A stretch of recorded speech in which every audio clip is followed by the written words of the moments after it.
PathMonk is the intelligent tool for website lead generation.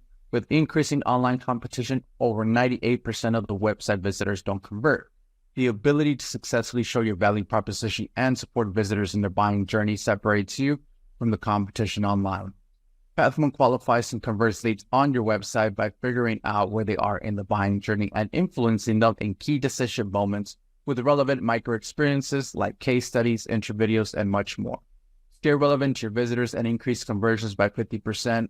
Add PathMonk to your website in seconds. Let the AI do all the work and get access to 50% more qualified leads while you keep doing marketing and sales as usual. Check us on pathmonk.com. Welcome to today's episode. Let's talk about today's guest. We have Derek Kent from Inet Media, SEO Director with them. How are you doing today, Derek? Good. Thanks for having me, Ernesto.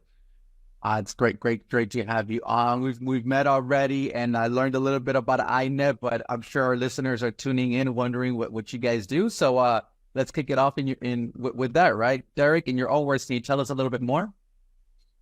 Yeah. So Inet Media is a small but not so small agency of I would say 22 people. And highly experienced, and we've all been here a long time. You know, a lot of those bigger agencies, if anyone's ever worked for them, they're quite a grindhouse, a lot of turnover. We don't have a lot of turnover here, and we have a lot of very senior people in their respective areas: design, development, content, SEO, paid search, all of your digital outlets that you'd really need, really. And we're a digital marketing company that's focused on transparency. So we offer all of our reporting for free and ethical web building. So we build sustainable, scalable websites that are just very easy to use and built to Google's compliance and core web vitals. Yeah, so I guess that's us in a nutshell. All right, perfect. Awesome. Great to hear that. And so is there a certain type of vertical segment? Is there an ideal ICP there for Inet Media? I would have to say we're quite big in heavy industry and agriculture. That's what my background's in. I've worked in digital marketing for agriculture for the last 7 years. And it's a space where if you're a company that needs a website or any kind of digital marketing, there's only a few big agencies that really specialize in that area. And so that was definitely an area that we've been getting ingrained in and expanding in. Heavy industry being one of them as well, because it's another niche industry that's tough to get into. However, we do have quite a wealth of non-niche specific clients across many different industries. And it's always an exciting challenge in any respect.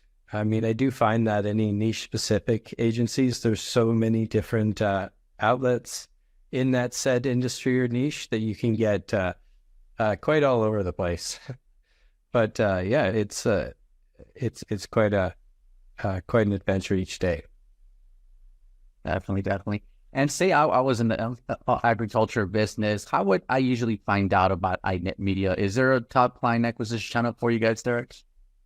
Well, most of our acquisition comes from word of mouth and reputation, but I'm also on the CAMA board, which is the Canadian Agri-Marketing Association, and then also part of the Canadian Agricultural Education Board as well.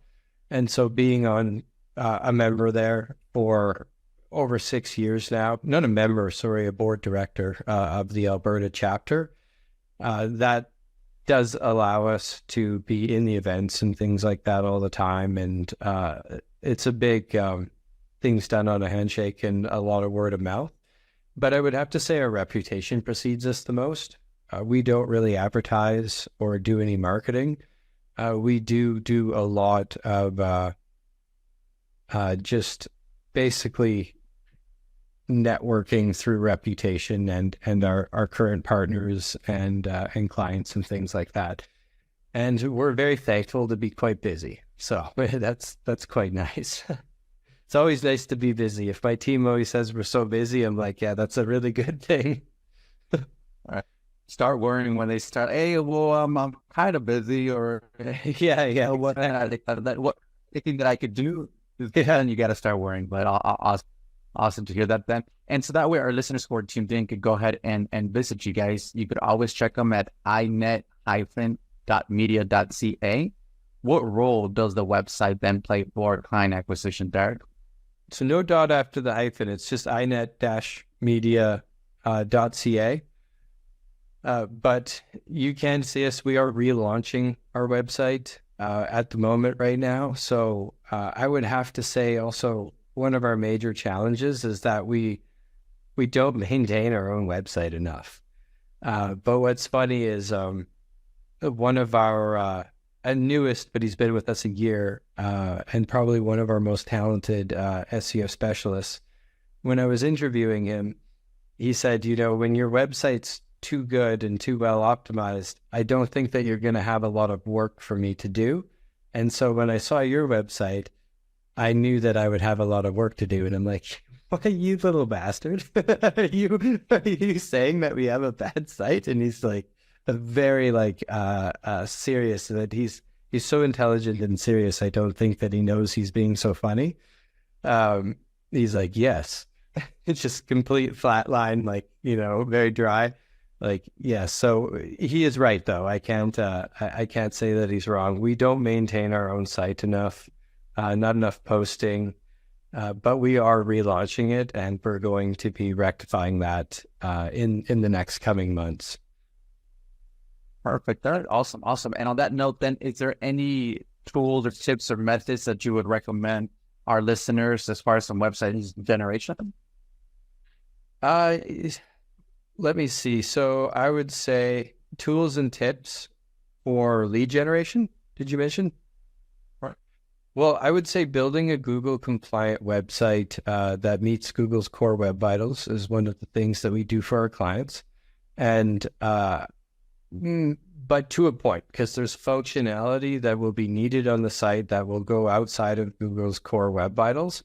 But building a website that's clean enough to be picked up by Google and understood by it is good. Also making sure that you have good tracking for traffic engagement and your key conversions, not just click to calls and form fills, but your clients' unique conversions that they're going to need. Depending on what that is, it's always going to be different.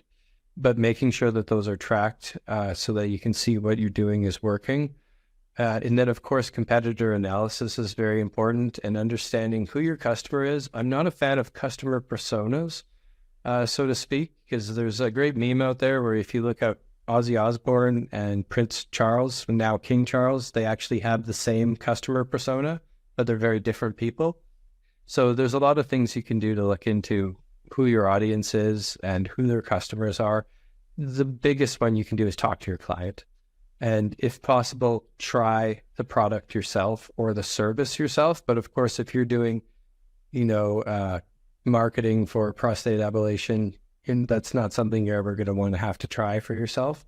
But if it's somebody that has a studio that does custom paintwork or cabinet refinishing or something like that, maybe that is something that you can hire and have them try and see what their process is themselves. But I would have to say the best approach is to just talk to your client. And I know that's not too much about lead generation, but when you, one of the things that we focus on for marketing for our clients is the 80-20 rule, where 80% of your profits come from 20% of your business.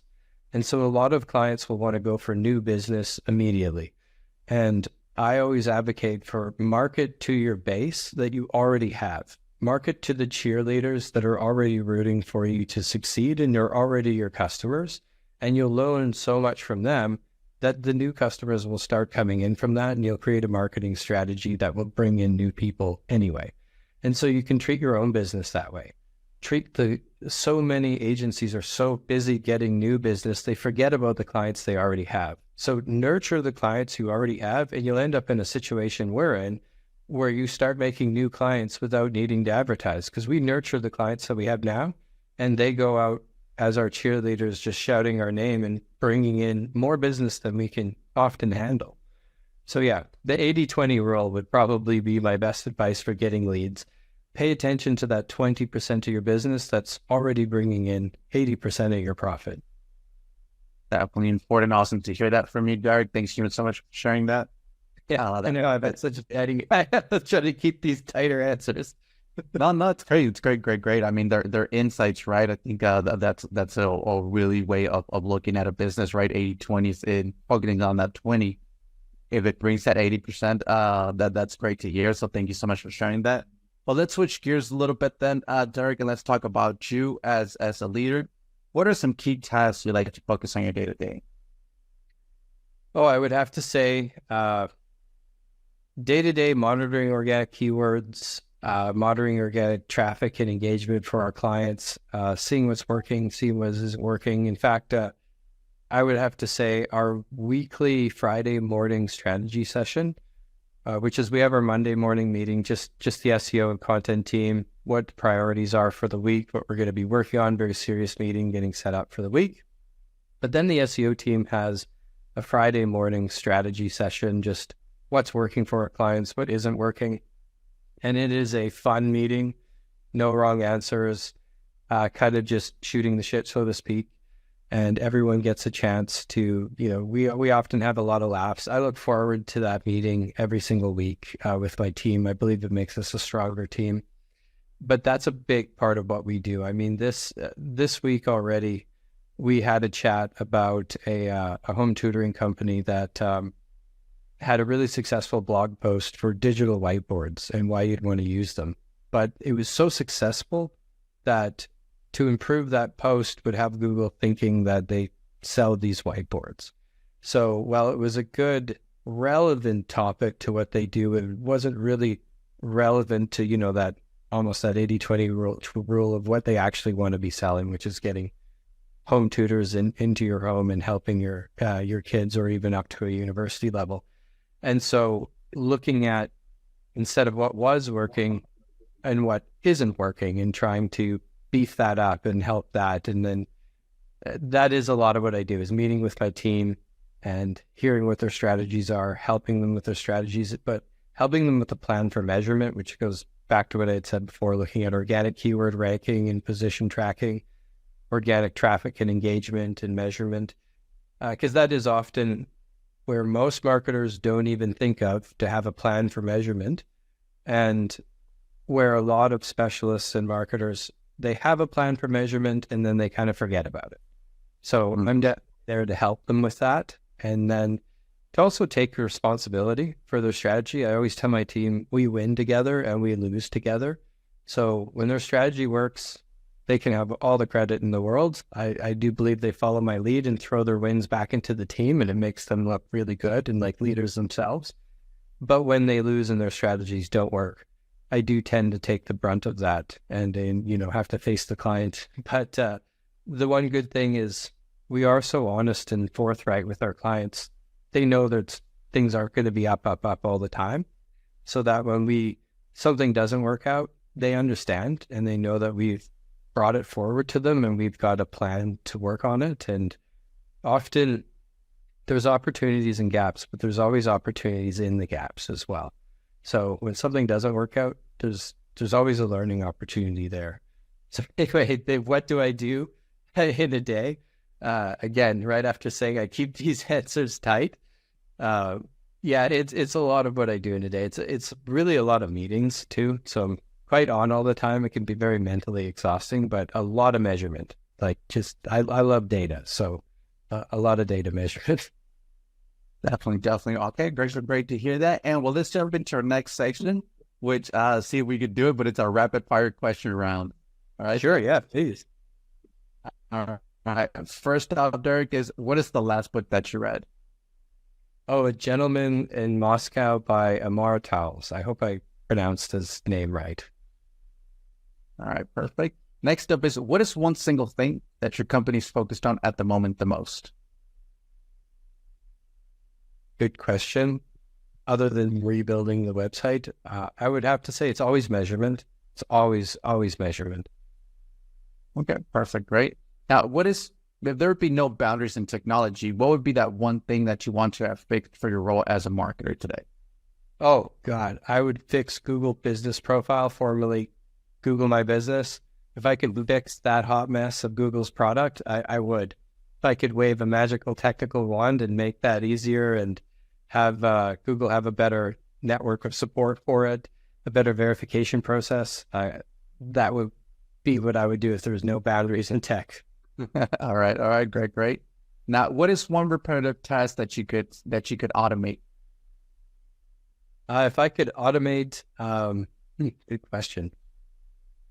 Monthly touch point meetings with clients, because they bounce around so often. If I could somehow have some kind of like digital meeting manager that could do that, I would love that. That would be so great. But people are just so unpredictable.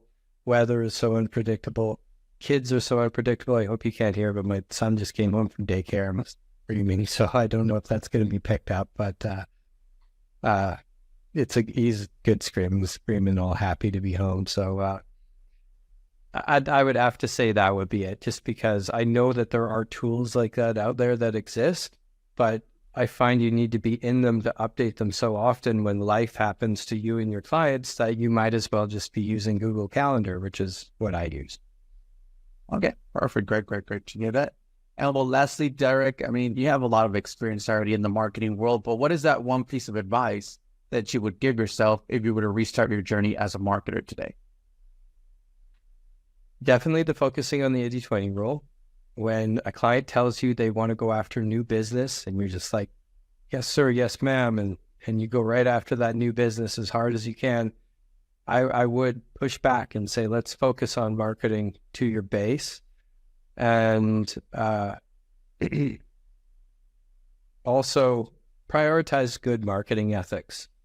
Not that I didn't do that in the past, but you will have people and clients and people you work for that want to cut corners or do black hat techniques. And if you're a new marketer in the area, you won't really know anything to do but to follow that. And just stay true to your ethics and do what you feel is right. But it's okay to fail, because as Einstein said, there's a better word for failure, and it's experience. So fail, but definitely don't mislead people, because there's so much opportunity for that in marketing. So stay true to yourself and stay true to your ethics. And that's what I would say to any new marketer, even myself at the beginning of my career. Okay. Great to hear that. And well, we are coming to the end of the show here, Derek, but before we do end, I do want to give you the last word. If someone forgets everything about the interview today, what is that one thing they should remember about your company? That we are a tight team of highly experienced individuals, and that if you're looking to join, definitely visit the website of inet-media.ca and reach out to us, because always interested in hearing from talented specialists, and that we're just really great at what we do. We're the greatest agency you've never heard of. Definitely, whether you guys heard it. To our listeners, thank you so much for tuning in. Derek, thank you so much for being on, and I'm looking forward to our next episode at Pathmind Presents. Thanks a lot, Derek. Thanks so much for having me.